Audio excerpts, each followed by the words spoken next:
Happy Friday. John Lorden here with another episode of BrainScratch. Thank you so much for joining me here today. And I know it's a special day for a lot of people out there. It's Valentine's Day. If you celebrate Valentine's Day, I'm here to give you a big happy Valentine's Day. And if you don't, that's cool. I'm glad that you're stopping by. Today's story is not about Valentine's Day, but if you do want to hear about some Valentine's Day related crimes, head over to the latest episode of Crime After Crime. I'll have a link to it in the description box below. We have a special guest host that is working with me on this month's episode, and that is Stephanie Harlowe. So if you got any Stephanie Harlowe fans out there, you want to see how we work together, check out this month's Crime After Crime and hear some very interesting Valentine's Day crime related stories. Plus, we're playing for charity, so be sure to vote. Either St. Jude's or the National Center for Missing and Exploited Children is going to get a donation, so please be sure to check that out. Speaking of Crime After Crime, if you're coming to CrimeCon and you want to meet me, you can use code CRIMEAFTER2020. And that will get you 10% off your pass. And if you do use that, send me an email and let me know that you used it and let me know that you're coming. Because if you use that code, I'm going to give you something special at CrimeCon. So be sure to let me know because I got to know how many of those things to have. Send an email to john@lordenarts.com. All right. Today's story. I want you guys to think back to a movie that's probably one of my favorite trilogies out of the 80s. And there was a few that are really strong. Back to the Future. All right, the end of the first movie, we have George McFly stand up to the bully, Biff. And George makes a fist, takes a swing, clocks Biff, and Biff goes sliding down the side of the car. We all get that big feeling of what an accomplishment. George has stood up to his nemesis for all this time. And of course, he wins the hand of the pretty girl. Now, imagine that same ending, but after the swing, Biff falls directly on the concrete and dies. Can one punch really be a murder? That's what we're talking about on today's episode. And I also want to let you guys know today's episode is sponsored by Magellan TV. Once again, I've used their service to find a documentary to help me understand this a whole lot better. And they have one. It's called One Killer Punch. One Killer Punch basically looks into 3 different occurrences. I think they're all based out of the UK. Something as simple as people fighting over a parking spot, to a fight outside of a nightclub, to a fight at a teenage house party. And I think you guys would be really surprised with some of the outcomes. So I'm going to try to kind of trickle in information that I learned from that documentary throughout today's episode as we're looking at a case that is actually an unsolved case that fits into this One Killer Punch category as well. Magellan TV is a service that is founded by filmmakers. They're working very hard to create and curate the best content for you guys. And once again, I'm just amazed at having another new and different type of story that I wasn't aware of before I looked at their service. And that's this episode of BrainScratch wouldn't have happened without me using their service to learn about One Killer Punches. On top of that, they have documentaries on all kinds of stuff: history, science, space, nature. Of course, they've got a true crime section. They're adding stuff all the time, so this is constantly growing. You also get 4K content at no additional cost, no other fee. So give it a try. Visit magellantv.com/LordenArts and you will get a month of free service. You'll find a link in the description box below. Magellan TV works on Roku, Amazon Fire TV, Apple TV, Google Play, iOS. You can watch it on your TV, your laptop, your mobile device, anytime, anywhere. Once again, visit magellantv.com/LordenArts and get that free month of service. But for right now, together, we have a case to look into, and this case takes place in Liverpool. So let's learn a little bit more about it from Wikipedia. Liverpool is a city and metropolitan borough in Merseyside, England. As of 2018, the population is approximately 494,000 people. Liverpool is the 9th largest English district by population. Liverpool was the port of registry of the ocean liners RMS Titanic, the Lusitania, the Queen Mary, and the Olympic. Liverpool is the 7th most visited city in the UK. Of course, for many of us Americans, the big thing that we associate with Liverpool is the Beatles. The city is closely associated with the arts, particularly music. The popularity of the Beatles, who are regarded as the most influential band in history, contributed to the city's status as a tourist destination. But even outside of that, it looks like they've got just a huge art community, a bunch of museums and actors and actresses and poets, comedians, journalists, just a lot of significant people coming out of Liverpool. So now that we know where we're talking about, what exactly happened, let's start at the Liverpool Echo. Andrew's mom, Christine, remembers vividly the last time she spoke to her son hours before he was killed. She told the Echo, "I had said to him, I don't like you going to town." And he had said, "It's all right, Mom, don't worry. I'm going out with Lee, and there's like 40 of us going. We'll stay together." Then I gave him a kiss, told him to be careful, and that's the last time I ever spoke to him. At 4 a.m. on March 9th, 2003, in the dead of night, there was a knock at the door of Christine and Andy Jones's home in Walton. The face of a lone police officer greeted the mom and dad's tired eyes. "I've been sent to collect you," explained the officer. "Your son's in the Royal Hospital." Christine says, "I was crying. What's wrong? What's wrong?" We went in his car to the hospital. We were going through the traffic lights. The blue lights were on. It was just crazy. I remember like it was yesterday. When we got there were police and doctors and nurses waiting outside for us. Andrew was in intensive care, in a coma. He was full of wires and tubes. It was a nightmare. It frightened the life out of me. We'd never seen so many wires, the way he was connected up to machines. So what exactly happened to Andrew? Let's jump over to The Guardian to learn more about this. It was Andrew Jones's 19th birthday, and his home in Walton, Liverpool was packed with friends and relatives. A likable, popular lad, always surrounded by people. He had recently passed his forklift truck test at the firm where he was an apprentice, but no one was there celebrating. His friends and family had planned to take him out on the town, but instead they were there to say goodbye. He had been murdered on March 9th, 2003, but to date, no one has been convicted of the crime, and that actually still stands to today. Andrew had been out with his friends, minding his own business, when he had the misfortune to be in the wrong place at the wrong time.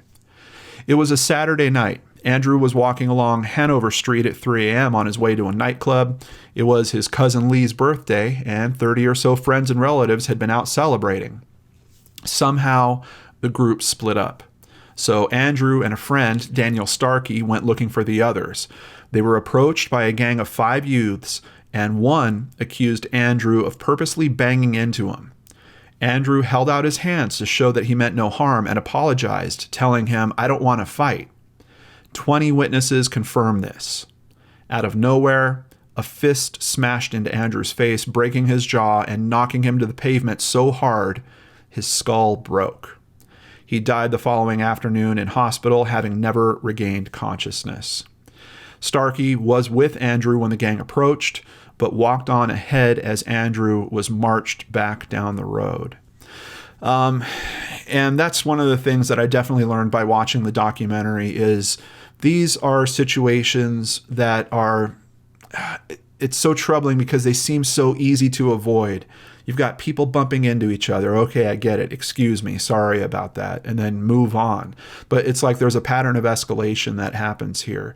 In one particular case, in the documentary, they're talking about 2 men that are fighting over a handicapped parking spot, essentially. And to hear the 2 different perspectives really kind of reminds you that in this particular type of crime, there isn't someone being ridiculously evil or overly malicious. It's guys kind of standing their own, and things just go a little too far in a millisecond, and all of a sudden you have this tragedy. And it's so strange for me thinking about this as a man raised in America. I can't think of how many times, and that's why I started this video by talking about the Back to the Future thing. I can't think of how many times it's been presented to us through popular media to stand your ground, take that swing, and take out the bad guy. And really what that documentary helped drill home for me was there's two very different perspectives to every single conflict like that. And it just made me think back to when I was a kid and I would get into some fights, in elementary school. And there was this weird thing that would kind of happen in fights where they connect you to that person in this strangely, I don't want to say intimate, but in this really kind of base way that is really hard to explain unless you've been through this. I remember there was this one kid in particular that I kind of pictured him as my enemy. He was, my Biff, essentially. And we got into a fight. We both got into trouble. And I remember us sitting outside the principal's office before we go in. And we this camaraderie just kind of struck up between us about, hey, why don't we just tell her that we were playing karate? And, things just went a little too far. I was like, okay, let's do that. And my perspective of him just changed through that. That's something where in this particular topic, when you're talking about one-punch murder, essentially, the intent isn't the same as someone that's being stalking someone or abusing someone over a prolonged period of time. In many of the cases, these people don't even know each other, and they're literally just bumping into each other. Truly wrong place, wrong time. But here we've got some interesting things going on. First of all, this article is saying there's 20 witnesses. Why don't we have a conviction on this case yet? We've got his friend that was with him, but then kind of walked ahead and seemingly left the situation where Andrew was kind of being walked back. And I've seen a few different descriptions where witnesses are saying Andrew's hands were kind of like palm up. And they say walked back up to 20 meters. I mean, that's a lot of space where you're basically walking backwards and you've got this group of people around you. The other thing is we're going to see that the number of people that are around him seems to fluctuate. Some of the reports are saying that it's 4 guys that are around him. Ultimately, we're going to come to learn that it's probably about 8 people that are kind of involved in that group. A few of them are girlfriends of some of the guys, but we'll get into all that as we continue here, but let's continue. Many of the local press reports describe the attack as a street brawl, something that troubles those who knew Andrew as a gentle individual who would also want to talk himself out of trouble rather than fight. From what I understand, Andrew was 6'4". And I keep seeing this description of gentle giant come up time and time again in my research on this case. Starkey, the friend that was with him, says he did not see the actual attack. Starkey also made 4 contradictory statements pre-trial, then claimed in court he could not remember much, which led to the case being thrown out. Kind of makes you wonder what's going on with his friend. I get that some guys might not want to stick in that situation and are maybe trying to get out of it and avoid the confrontation. And maybe he was hoping that Andrew was just going to follow suit and come along right behind him, and that didn't happen. But it does bother me that we've got this guy making statements that seem contradictory, and it just makes me wonder, is there some type of threat that is keeping him quiet, essentially, and stopping justice from progressing in this case? 2 police officers who happened to be in the area grabbed one of the suspects as he was running away. Although the other officer had seen him kick Andrew while he was on the ground, he took his name and address and let him go.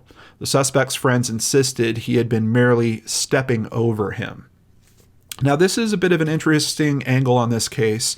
I know in the documentary, One Killer Punch, that many of the cases are literally, it was one hit, the guy fell down, and that was that. Here we're getting a little bit more where we have this case of someone also kicked him. And what makes me wonder about that is just from a legal perspective, how do you prove at that point that it was the punch that actually ended his life? Because the punch is what knocked him down, and his skull was damaged when he hit the ground. But having his skull damaged when he hits the ground, does that necessarily mean that no matter what, he was going to die at that point?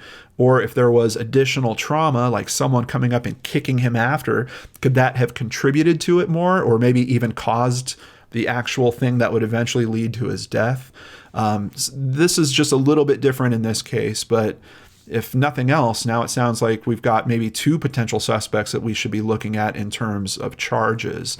Of course, this guy says, no, I didn't kick him. I was just stepping over him. The other thing to keep in mind is this is going on in Liverpool, and I know from previous work I've done about cases in the UK, they've got CCTV cameras just about everywhere on public streets.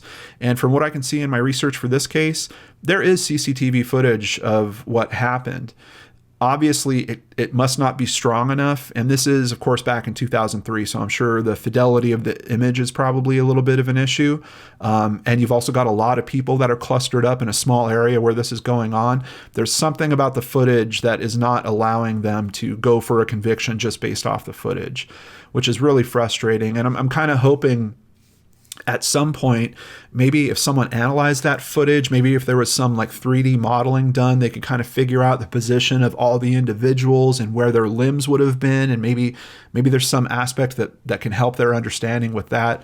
I don't know, but you've already heard there was at least one type of trial that's going on here. Let's see what happened.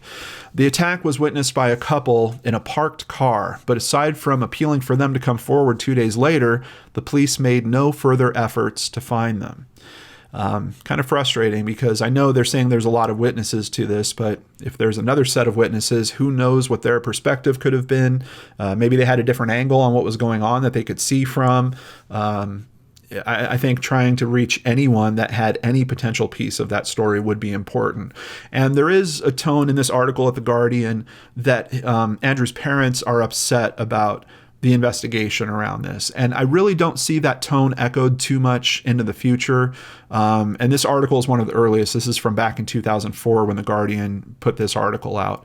So I don't know if that shifted for them, but there's some things in here that I find a little troubling as well. Here's a quote from the police on this. "We appealed in the local press for them to come forward, but got nowhere," says Keith Jones, the family liaison officer on the case. "We've made several press appeals since asking for general information, but have received nothing new." The police did not erect a notice at the scene, appealing for witnesses, claiming they already had enough.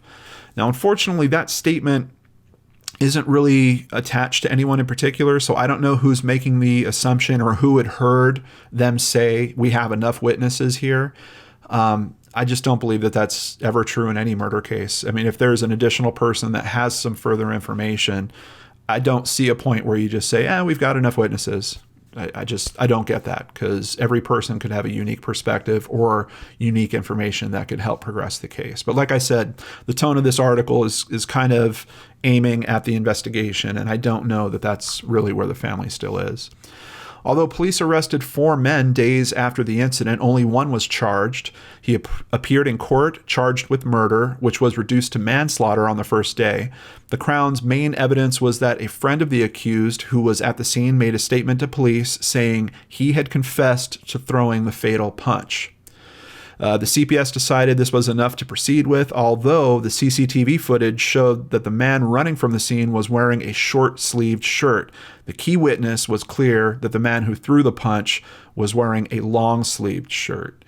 That's kind of interesting in a few ways. For some reason, the shirt is a big point of contention with this case, and there's 2 angles to it. There's this angle where I saw a long sleeve that reached over my shoulder. I didn't see who it was, but I saw it was a long sleeve, and that's what hit the person. Then there's other people that say, no, I saw what happened, and the person that swung the punch was wearing a short sleeve shirt. We also have a discrepancy in some people saying, I saw the punch, and it was a dark shirt that the guy was wearing, and other people saying, no, I saw the punch, and it was a light shirt that the guy was wearing. So a lot of things going on here. The trial opened in October 2003 and lasted 4 days before the judge ordered an acquittal. So this is the area where it went down, and this is Hanover. And I picked this shot in particular because it is night. You can see pretty well lit, and just looking around I can see a couple of camera locations that are around here. So I'm just very curious why the CCTV footage isn't particularly helpful. I haven't seen any images from the CCTV footage or the footage itself, but this is the area that we're looking at. Now, as the years progress with this case, more and more information comes out. Let's go to another article over at the Echo.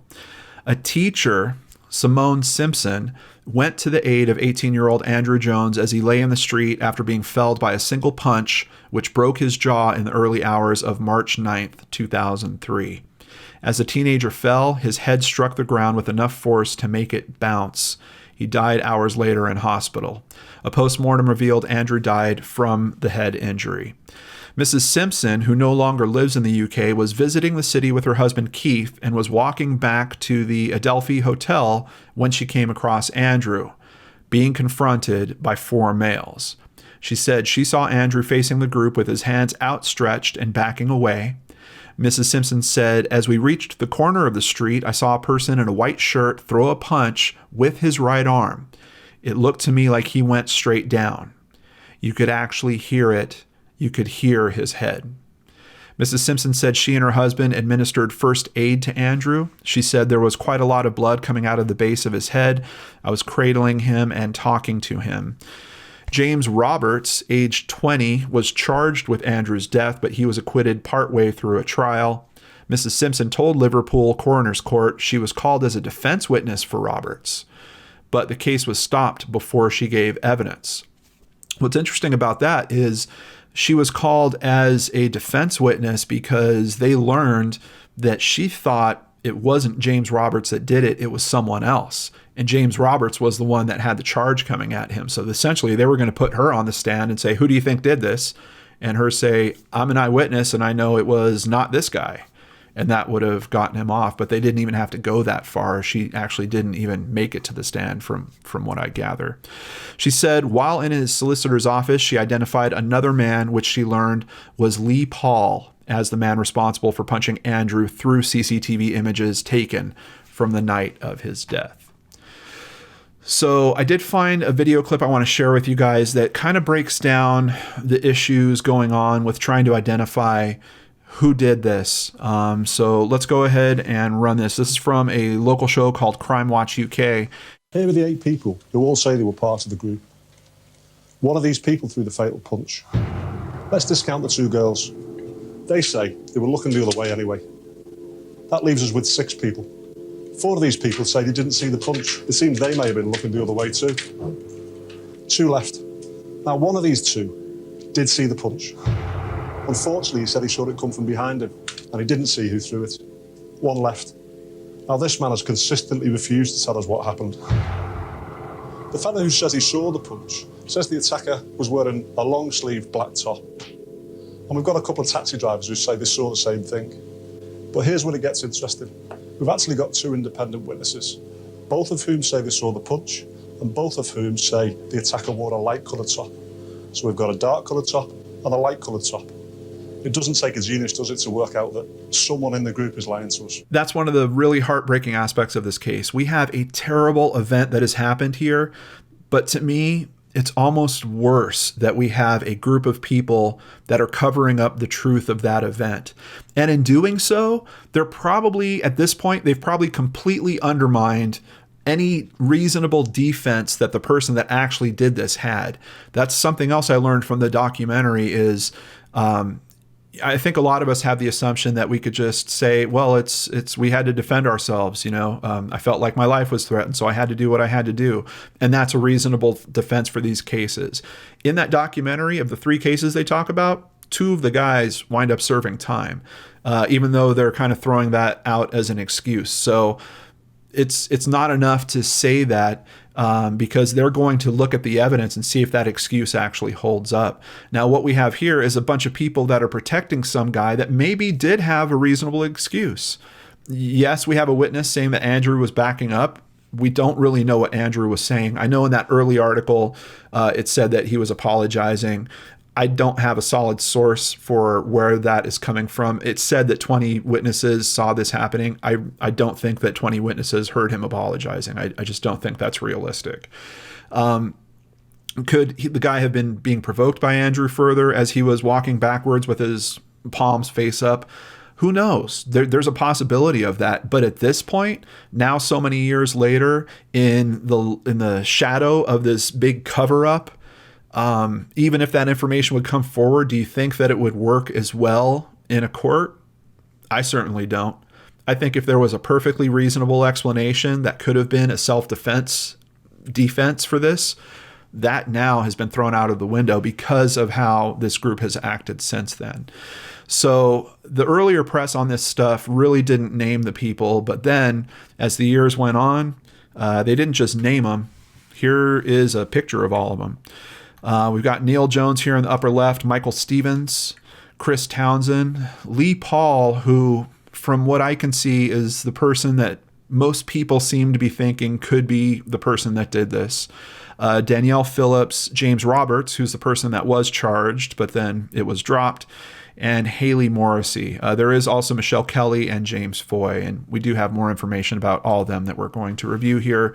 Once again, thanks to The Echo. And I just want to give a quick, very big thank you to The Echo. A lot of these articles, I think most of them came from The Echo. So they've really been covering this. They've stayed on it throughout the years. We have a lot of updates as we go through forward on this video. But I really appreciate that they're trying to help the family and the community find justice here. Here is an article from December 2008, The Wall of Silence That Hides Andrew Jones's Killer. At his inquest, a lineup of witnesses all failed to recollect seeing who threw the blow that caused his death. Today, The Echo puts them all in the spotlight.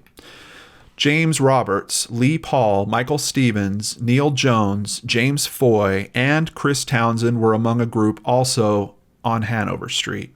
Michelle Kelly, Mr. Stevens' then girlfriend, was also there with her friend Haley Morrissey, as was Mr. Paul's then girlfriend, Danielle Phillips. All right, so this is now going to break them down person by person and just give some details about each one. Neil Jones. He's a rail operations manager, and he's the only one of the group to recall the punch which killed Andrew. But he told Andrew's inquest that he did not know the killer's identity because the punch came from behind him. The 27-year-old told the inquest he stepped between Andrew and Lee Paul, who were arguing. He said he could not remember if Mr. Paul walked away, but said he would have known if he was the one to punch Andrew. So just breaking this down to the basics of what he's saying here, he steps between Lee Paul and Andrew arguing. I assume he's facing Andrew because he says he sees the punch, which means Lee Paul is behind him. So, of course, they're trying to draw to what should be an inevitable conclusion. Well, was it Lee Paul's hand that you saw? He says he couldn't remember if Mr. Paul walked away. So at that point, you can make the assumption he still thinks that Lee could be standing behind him, but then kind of tries to diffuse it all by saying that he would have known if Lee was the one to punch Andrew. So you've got this conversation where a lot of logical things are making sense to say, hey, it was probably Lee Paul. But then right before you get to that conclusion, yeah, but I would have known if it was him. And that's supposed to be enough to just undo all the logic of everything else that you've said. I don't know, pretty frustrating. Andrew's family solicitor, Mark George, said that Mr. Jones told police Mr. Roberts had confessed to killing Andrew. So this is kind of interesting because we have Neil Jones's own account of what happened here, that he stepped between these two guys, but he's now saying, but one of my other buddies said that he's the one that did it.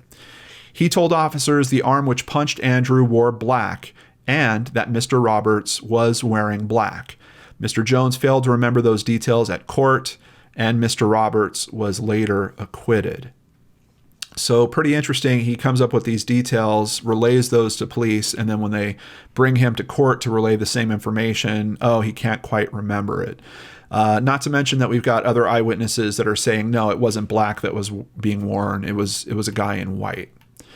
Coroner Andre Rebello said that he had selective amnesia, while Mr. George accused him of helping to create a false story to keep the real killer at large. That's a really interesting aspect to this. And it makes me wonder if that's the case too, if they're doing this to protect the actual person. They're basically throwing a bunch of bad information and then letting the police try to even go as far as convict them because they know the information's bad and they can just scuttle it whenever they want. And that's kind of what happens. They get to, a trial And all of a sudden, oh, that information you guys were relying on? Yeah, I don't remember. No, that's probably not true. Yeah, you've got eyewitnesses that counter that. No. Sure seems like it was a plan of some kind. Mr. Jones agreed his car had been trashed and a brick put through its window, but denied he was too frightened to tell the truth. And this is the second time I'm wondering if there's some type of intimidation factor that's going on here. Maybe there is a person that has a lifestyle that is known for violence and that is intimidating the others that are around him. I don't know. I'm wondering that because we now had two people where we've got very inconsistent statements. Michael Stevens was initially arrested and accused of killing Andrew, although it was his friend James Roberts who would later be charged. He said he saw a man arguing with his friend Lee Paul. There we go. But said Mr. Paul did not hit Andrew. He also said no one in the group of friends confessed to punching Andrew. Liverpool coroner Andre Rebello said he was satisfied on the balance of probabilities that Michael Stevens was the man seen to kick Andrew as he lay dying on the floor. Chris Townsend told the inquest he had no memory of the 2003 attack or the fact he signed a statement about it 2 years ago. Mr. George asked him about the 2005 Champions League final, also a memorable event, but Mr. Townsend said he had no memory of it. Asked if he was even aware a team called Liverpool played in the city and wore red, Mr. Townsend replied that he did not know. That sounds to me like he is just blatantly not cooperating. And I don't know if an inquest has kind of the same rules as traditional courts, but with the way that he's responding to those questions, I think if it was a traditional court, they might find him in contempt. I mean, that's just plainly not cooperating. Here in the U.S., he might have opted to take the Fifth Amendment or something like that. But coroner Andre Rebello told him when you went out that night, there was a traumatic, serious event unique in your experience, then it is highly implausible you would not recall it for the rest of your life. And I think he's putting it in very simple terms. You guys all saw a guy die that day. Well, at least sustain injuries that would eventually lead to his death the following day. And you don't remember it? Just another night out. Admittedly, these are people who knows how intoxicated they were, who knows how many drinks they had, who knows what state their memory was at because of that. But we've got a lot of people in that group, and all of them seem to be having the same problem. Let's continue. Lee Paul. It was his birthday night out on March 8th, 2003. During the inquest, Mr. George said Mr. Paul had given 3 versions of what happened that night. When questioned at the inquest, he said he was in the city center with friends when a man deliberately collided with them. So the first thing I find interesting about that is it looks like he's placing blame on Andrew for the initial confrontation. He said he told that man to watch where he was going, and the man called him a name. It's not really a derogatory term here in the U.S., but effectively it's a part of the male anatomy, head. But once again, so we have him blaming Andrew for the initial collision, now saying that Andrew escalated it by calling him a name. Mr. Paul said the man stepped off the path and was gesturing to him to come forward. He said he admitted saying something abusive to him and walked 6 feet towards him, but was then pulled back by his girlfriend, Danielle Phillips. He denied striking Andrew and said he did not know who was responsible for doing it. So according to his story, we've got an escalation clearly going on, clearly being driven by Andrew, and even according to what Lee's saying here, he's not the one that de-escalated the situation at all. His girlfriend essentially pulls him away. What I'm wondering, quite honestly, is this the version that he wish actually happened? Did she pull him away after he swung and knocked Andrew down? It's just a lot of times when I'm looking at people that I think are lying, I believe that the easiest way for them to lie is to keep it as close to the truth as possible. Everything else about this might even be absolutely true. Maybe Andrew was escalating all that, but all of a sudden you just snip out that one little part, and that way your story doesn't have to change too much because you know what the truth is. Unfortunately, even considering that, we're hearing here that he's given 3 different versions of what happened that night. So I can't even be convinced that that's what's actually going on here. But you're talking about the only thing missing from that story is that he took the swing, and we would know exactly what happened. So he mentioned his girlfriend at the time, Danielle. Danielle Phillips told the inquest she and Lee Paul had been arguing that night because he wanted to leave and she wanted to stay in town. So this is very interesting to me because now we're also getting some insight into his state of mind before Andrew enters this picture at all. He's arguing with his girlfriend all night. That could certainly put him in an emotional spot where he's ready to go. And if he gets even near a conflict like that, maybe he's just going to pop. Maybe he's just going to act. She said Andrew appeared, walked between them, and knocked into Lee's shoulder. She said Lee swung to his left, and she doesn't mean swinging with his fist. I think she means stepped out. He asked Andrew to watch where he was going. Andrew was arguing back with Lee. I pulled Lee's arm, and we carried on walking. The coroner told her an independent witness believed her then-boyfriend was the killer. No, she replied. I pulled his arm and we carried on walking up the road. Andrew walked away from us then. That last statement, I think for me, completely blows everything that she's saying out of the water. Andrew walked away from us then? So what she's saying is the witness is completely wrong. They stepped away. So there had to be a punch that happened after they stepped away, but the witness didn't seem to get that part of it right. No other witnesses or information that I'm finding is saying that anyone was really walking away from this situation. As a matter of fact, some of the other girls actually go to Andrew's side after he goes to the ground. So for her to conclude this story with, I pulled his arm and then Andrew went walking away, it's really interesting to me that we don't have any other information to support that that's even really a possibility. James Roberts was charged with Andrew's death but was acquitted. He denied punching Andrew. He said he had not witnessed the incident and did not recall anything of the night at all. He denied he and Neil Jones fabricated a confession to deliberately mislead the police. So it sounds like when they got this inquest going, they actually asked him specifically about that. And I mean, are you going to admit that? Of course not. He denied it. Michelle Kelly, who is now Lee Paul's partner. Hold on a second. So we've got basically 3 girls that are talked about that are being part of this scene as well. At the time, Lee Paul was dating one of them. At the time that this is written, he's now dating another one of them. Seems to me like, I don't know, maybe this is just a bit of a closer group of friends than I expected. And I believe Michelle Kelly was actually dating one of the other guys at that time as well. Either that or someone needs to keep these people close to him. She said she could not remember helping Andrew as he lay on the floor. She denied she was telling lies or was frightened of giving evidence. Keep that one in mind. We're going to hit something in the next article about her. Haley Morrissey told the inquest she could not remember anything anyone did or said that night. She just couldn't remember any of it.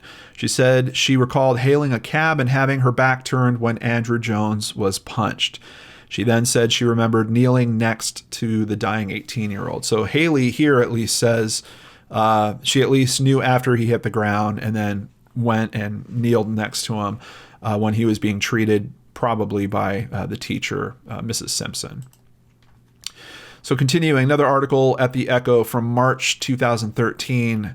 It's kind of the same format, but there's some different details that come out here. So essentially, it sounds like they tried to go back and get new comments from all these people.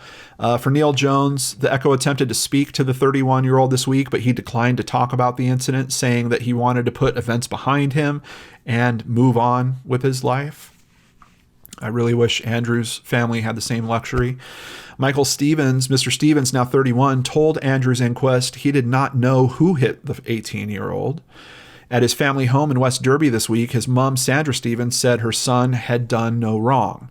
Asked about the coroner's conclusion, she replied, "The police took Michael's shoes and no DNA was found." Pretty interesting. I could tell you, here in the States, I don't know that the police would even tell you what the results of a DNA test like that would be.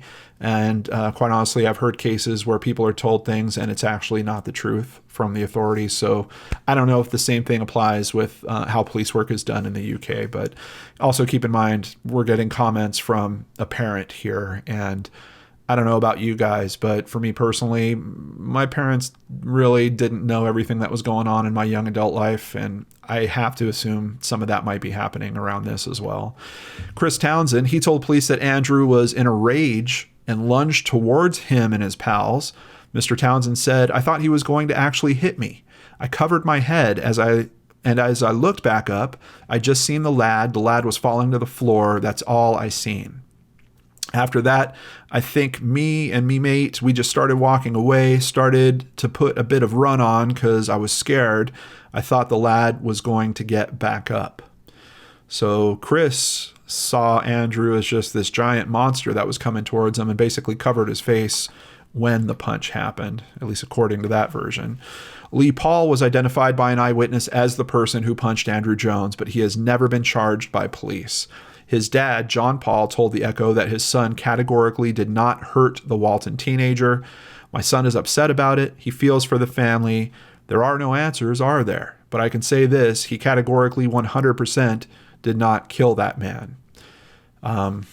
Once again, I don't think his father was at the scene. I don't think his father can really make that claim. That sounds like an emotional belief being relayed to the newspaper. Of course, I understand it. No one would want to think that their family member had done something like that. But looking at what Andrew's family has gone through over the past 17 years at this point, man, I would be really checking myself and looking twice at everything that I was hearing from that family member and seeing if there was anything that I should be pushing forward to the authorities, because it's devastated Andrew's family. We're going to get to that. Asked by the coroner if he was telling lies or had told the police lies, he replied, "I haven't told anyone lies." Asked if he saw someone falling to the ground, banging their head on the ground and then dying, he replied, "I honestly, genuinely can't remember." And those were quotes from Lee Paul, of course. Danielle Phillips asked why she pulled Lee away from him. She told the coroner, "I just seen two lads arguing, and automatically I thought there might have been a fight because both of them were aggressive."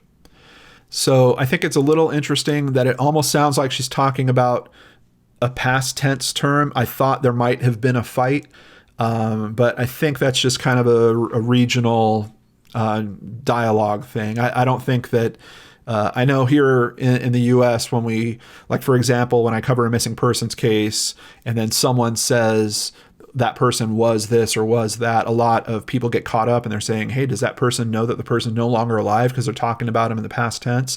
I don't think we can really apply that here. I think she's trying to say, I thought there might be a fight, like that it might actually happen. So I pulled on him to get him out of that situation because they were being aggressive. But that's just my take on it. I know we've got plenty of UK brain scratchers. So if I've got that wrong, please tell me about it in the comments below.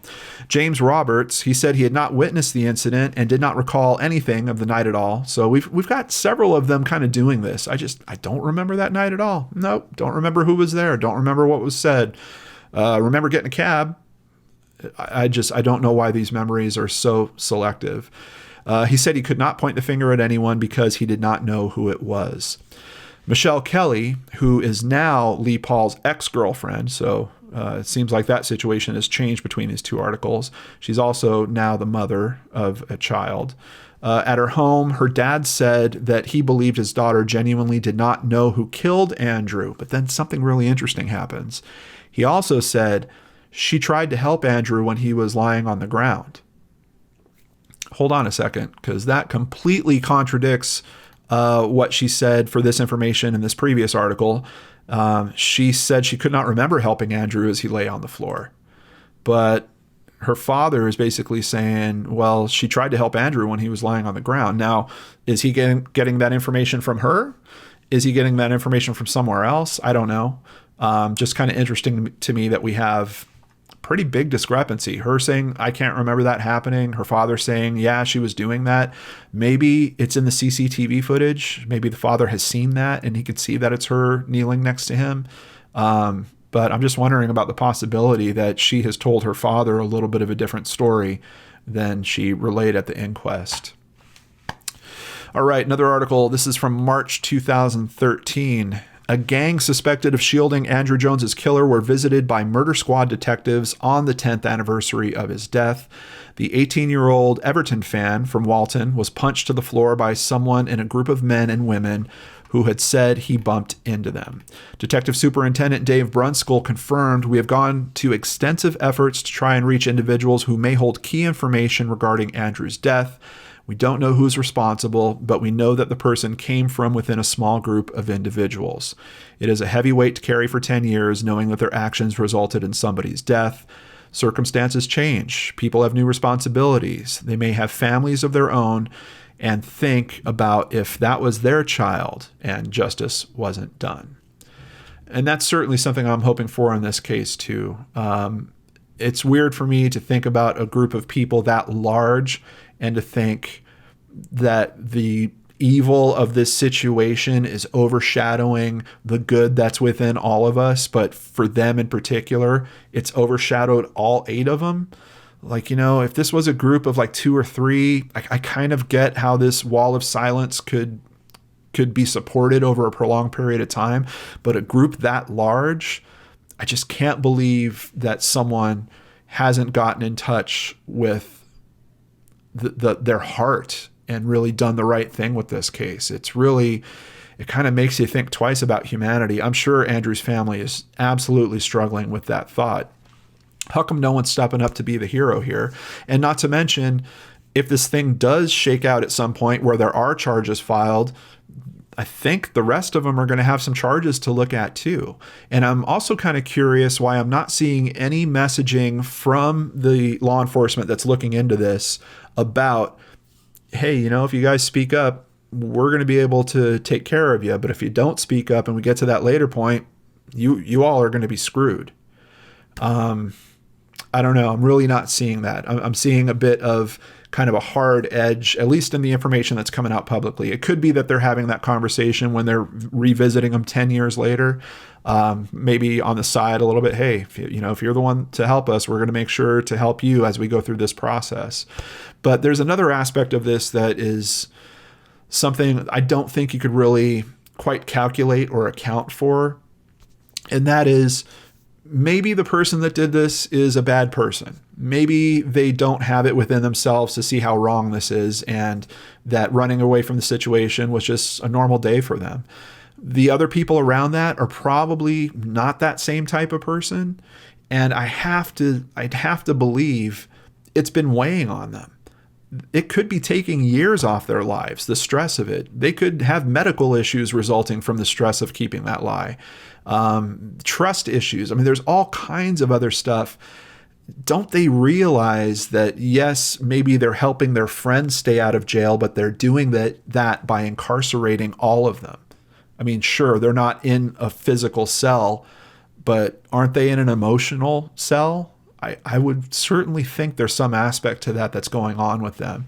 And the first person to really want to be free of that, I think that's the person that's going to turn into the hero in this story. And I'm still hopeful that that could happen. And I think Andrew's parents are too.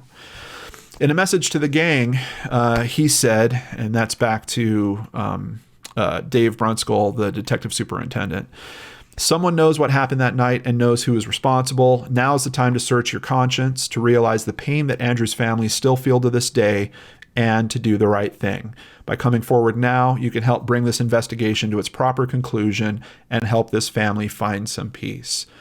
If this was going on here in the U.S., outside of all that, I'd say you could also really be helping yourself out. And that might be the situation in the UK too. I'm just not as familiar with how these types of court cases go out there. So continuing, another article from September 14th. A grieving Liverpool dad has written a letter addressed to his son's killers in a bid to get justice 11 years after his murder. And once again, I just want to call out, look at how the Echo's doing this. I mean, every year they're basically pulling up new information, doing another push, trying to keep this case in the public mindset. I really appreciate that.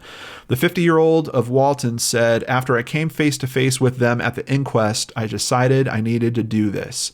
They seemed so arrogant and intimidating. I felt there was no remorse, and it was time to change that. So here's the actual letter that he wrote to them. We still cannot believe it's been 11 years since you took our son's life away. We can still never understand why you wanted to cause him any harm, never mind kill him. He was one of the most caring, genuine people I have ever known. I was so proud to have him as a son.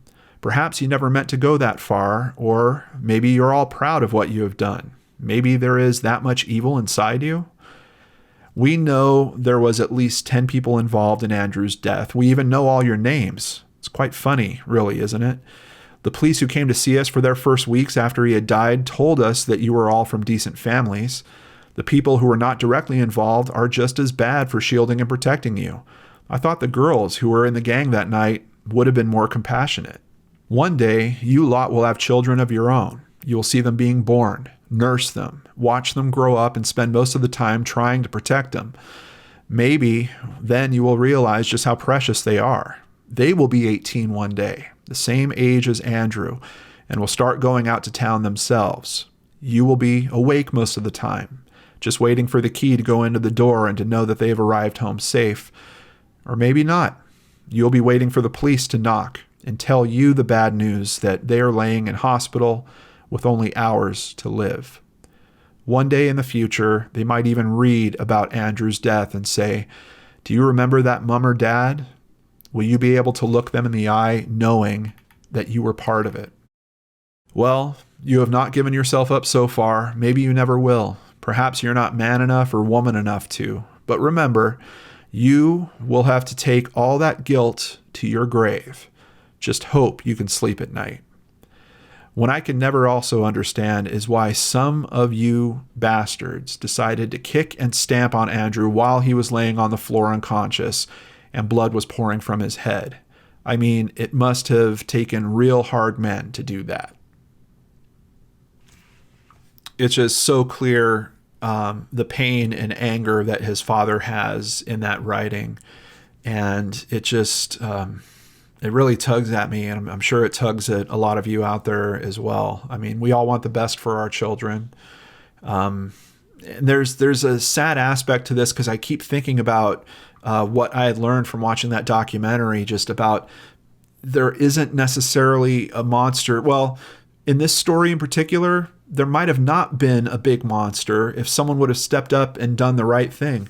In one of those cases in that documentary, the guy actually, after he swung, punched the other guy and the guy went down, he was worried that he seriously injured him. He got in a cab, told the cab, take him to the police. The next time he saw a police car, he jumps out of the cab, flags him down, goes in there to tell him what he's done. Of course, he's arrested on the spot. But that's the thing to do, isn't it? That's the thing that is bigger kind of than you in that moment of weakness where maybe you took that swing. The only way to rectify that is to do the right thing and to try to let justice be what it's going to be for that situation. And it's really unfortunate to me. I just keep thinking about it. These people cannot feel good. They cannot feel good going through this. There's no way. You've got 7 other people paying for what one guy did. And quite honestly, from the sentences that I'm seeing from that documentary, he would have been out of jail already. These sentences for very similar situations, 5 years. So he would have been in, he would have been done. And what about him caring about his friends? He wouldn't have had to drag 7 other people through years of these types of accusations, this type of news coverage, being named, having people hope that your children hear about this at some point in the future so that it comes back at you. And do you think it will in today's day and age? I think there's a good chance of it. It's a terrible situation when you look at it from any angle, but it's been made so much worse by this wall of silence. And I don't know if they realize that. I think as they get older, they will. As medical issues resulting from stress start affecting them, they will. Like I said, there's so much going on with this. You cannot calculate it all. In March of 2018, the Echo released this article, 15 Years Without Justice. And some people might theorize that As much as that punch might have taken Andrew's life, the wall of silence might have taken his brother's life quite literally, and the happiness of his parents. The horrific incident and the wall of silence protecting whoever is responsible has heaped pain on a whole family. Andrew's dad told The Echo, "Since Andrew was killed in 2003, we have tried endlessly appealing for someone to come forward with the truth. The further time moves on, the more it hurts. It gets harder every day. The longer since we have seen him is killing us inside. It has also helped cause a massive rift and breakup in our own family. Kids have moved away, and my wife and I have been separated for a while. I don't know how, but I will never give up trying to get justice for Andrew and get some kind of normality in my life." And this is a photo of his father. His father's been collecting photos with celebrities that are holding a poster about Andrew seeking information, and that's what these posters are in front of him. Andrew's mom, Christine, also opened up. She said, "It's been 15 years of hell for us. Our family have now been ripped apart. I no longer speak to my children or my grandchildren. I feel like my world is caved in and I've been left with nothing. So I hope one day your children will hear this story and ask you about it. How are you going to feel just because you couldn't tell the truth?" And just in another terrible, terrible twist, in December of 2018, the family is met with another tragedy. It's being reported on here in The Echo in June of 2019. A grieving mom today pleads for help after losing both of her sons, one to murder and the second who took his own life. Christopher Jones was found dead in the bath in December. The 33-year-old had suffered with long-standing depression since his older brother, Andrew, was killed in a one-punch attack in Liverpool city center in 2003. Apparently, Christopher was 2 years younger than Andrew. The Jones family also revealed to The Echo that they are on the verge of launching a civil action to try to catch Andrew's killers. With all avenues in the criminal court seemingly blocked at the moment, the legal bid would be a way to claw back some justice for the Walton family. So what I'm getting from that is, I guess they're going to file something through civil courts, some type of wrongful death equivalent for seeking, I mean, it's probably some monetary compensation, but anything that would help them feel like, hey, these people are being held accountable for what happened to our son. Christopher, who was diagnosed with ADHD and had previously taken overdoses, died from blood loss and heroin toxicity, it was ruled. So just another tragic ripple to Andrew's death and what's going on with this family. His family has also been keeping his clothes from that night. His clothes, which he was wearing on the fateful night, poignantly remain in a bag in a suitcase in a bedroom of his parents' Walton home. The garments, which include a t-shirt, a charcoal cardigan, smart trousers, and black shoes, have never been washed by his family. They say that they're doing that in case they still carry important DNA evidence. I really racked my brain about that, if there was any potential DNA angle that could help with this at all. And that's part of what's tricky about a true one-punch attack like this, is the point of contact is only one place, skin on skin. Back in 2003, I don't think they were really doing a whole lot of testing for touch DNA. But that sample, basically the point of contact, isn't on the clothing. So I just can't quite imagine how it could be helpful. Quite honestly, if Andrew had thrown the first swing, that might have been helpful, because potentially he could have caused some type of splatter from that person that would have wound up on his clothing that could then be tested for. But in this instance, where it seems like he didn't attack first, the person took a swing, likely contacted his face only. I don't know if DNA is really going to be the answer to this. For me personally, when I was thinking about this, I was thinking more about the CCTV footage and some type of computer modeling or computational analysis that could be done to track the movements of the individuals around him and their limbs, and maybe have that figure something out. I don't know if that's realistic or not, and I don't know if my head's in sci-fi land when it comes to that, but that's just kind of where my mind goes when I'm thinking about how to help this case. An online petition was also launched last week urging for new legislation, possibly to be named Andrews Law, calling for a person withholding vital information in a murder inquiry to be equally culpable of that offense. I don't think that's a terrible idea at all. And as a matter of fact, over the past several months, as I've been looking into cases and being frustrated with people remaining quiet on stuff like this, I personally think it should be an escalation. I think that if they come and they find you 20 years after the fact, there should be some type of multiplier about all that time in between. That's what I'd like to see. But I see what they're saying here. You know, those people that are keeping the secret, hold them just as accountable as the person that did it. I think that could certainly be effective in making some change around cases like this. But I'm telling you, I would love for there to be an escalation on that. Today, Mr. Jones's dad, Andrew, told the Echo, "There's more evidence that should come out. It's very frustrating knowing that those who killed my son are walking around, probably with kids of their own. Andrew would have been a dad by now, and we'd have his grandkids.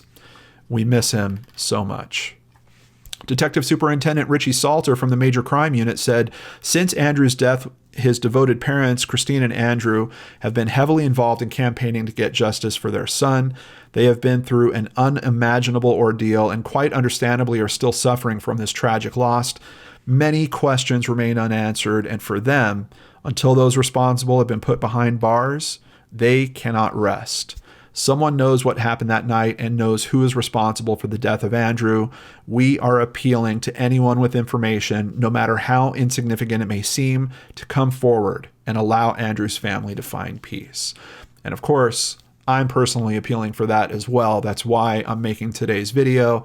That's why in the description box below, you'll find all the contact information you need to send in tips on this case. And if you want to be anonymous, there is a Crimestoppers contact down there as well. Please do the right thing. And it might not be one of these 8 or 9 people that is going to be the one to do it. It might be a family member. It might be a friend. It might be someone that has heard something from them and puts that necessary piece into play. I do believe in the good of people. I still believe in the good of that initial group. I think it's been overshadowed by something very, very dark. And I don't know if any of them are strong enough to see outside of that and to find freedom for themselves. I'm telling you, I know they're in a prison. They're in an emotional prison over this. If they're good people, that has to be true. There is a change.org petition. Of course, I've already signed it. I'm going to ask you guys to do the same. If you are moved to do so, please at least just give it a few minutes, check it out, see if this is something you support. And if you do, please sign it. Let's get some more signatures on this. And if nothing else, at least show some support to Andrew's family for the terrible, terrible ordeal that they've been going through. But who knows? Maybe more than that. Maybe we can change how some of these cases go in the future. So that is One Punch Murder. And I know a lot of you are probably thinking, well, the odds of it are so low. It's almost maybe should be considered like an accidental death. Do yourselves a favor. Take 2 minutes, go to Google and just do a search on either One Punch Murder or One Punch Killer and take a look at how often it's happening. And if you really have the stomach for it, take a look at some of the videos that are out there because they are pretty shocking and disgusting. This isn't something that is all that rare anymore. As a matter of fact, I bumped into a resource, a man named Jamie Denier, and he did a TEDx talk about this.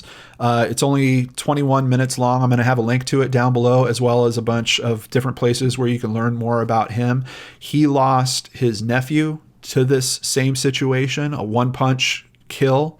His nephew was 19 years old. The kid that did it had just turned 14.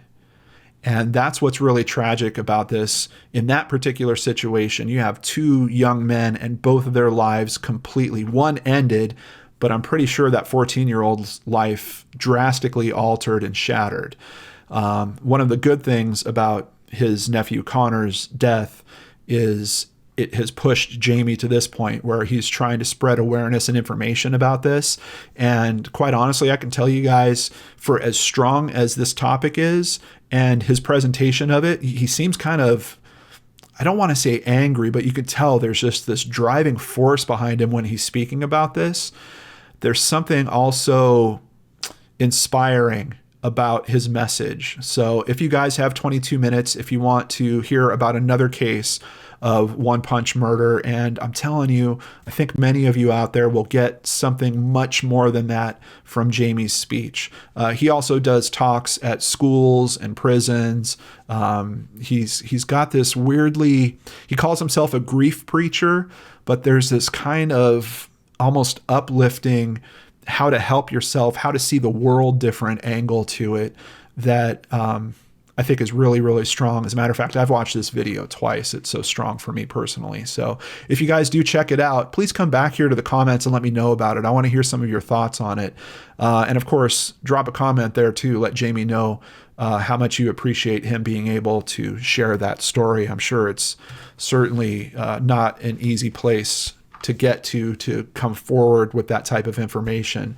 But you can see for him, it's also a source of strength and power.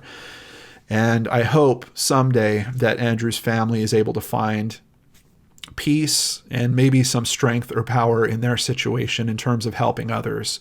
I know right now, I think they're too hurt to really see that angle. And quite honestly, if I was in their shoes, I'd be wondering about humanity. How can a group that big not have one person that is strong enough to do the right thing? I don't know.